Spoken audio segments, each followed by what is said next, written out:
Seems like just about every day we're quoting some new record that we haven't seen since 1931. Today, the greatest risk of global catastrophe doesn't look like this. Instead, it looks like this. If anything kills over 10 million people in the next few decades, it's most likely to be a highly infectious virus rather than a war.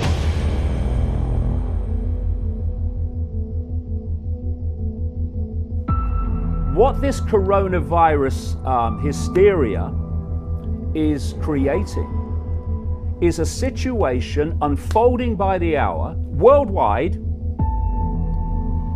that is destroying small business, family business, even medium-sized business, some even relatively big businesses too. It's destroying them. The big legacy of what is happening now will not be to do with health long term, it will be economic. It's going to be catastrophic. Now, here's the point. What happens to those people whose businesses collapse?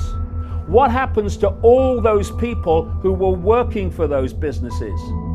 For bars, for hotels, for all these businesses that have been targeted, don't go there, shut down. What happens to them? They fall into the bottom of the Hunger Games society. Well, this is a very different animal than the Great Depression. The Great Depression, for one thing, lasted 12 years, and it came from human problems, monetary and financial shocks that hit the system, hit the global system.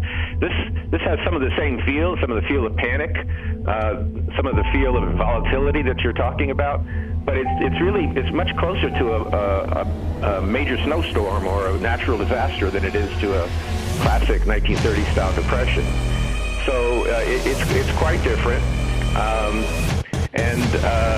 The different tools are necessary. And particularly, I would just like to emphasize that nothing is going to work. The Fed is not going to help. The fiscal policy is not going to help if we don't get the public health right, if we don't solve the problem of the virus, of the infections, of making sure that the risk has declined sufficiently before we put people back in the line of fire. So I think the public health issue is the most important one.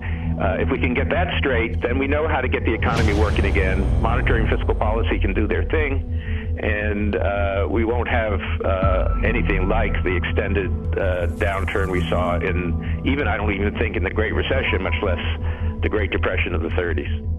$10 trillion has been lost, and more will be on its way. I'm not wishing this on anybody. Look, guys, I have told you for, I don't even know how long. I don't know, 18 months, probably 4,000 or 5,000 points ago. Get out of the stock market. I've also told you. Now, I know there's a bunch of haters out there hating on me like, oh, yeah, you say anything long enough, you're going to be right. That's not true. I told you, sell your homes. I told you guys, if you got a house, sell it. There's going to be a housing crash in the U.S. of America. The stock market has already dropped. It will continue to drop. Where are you going to put your dough?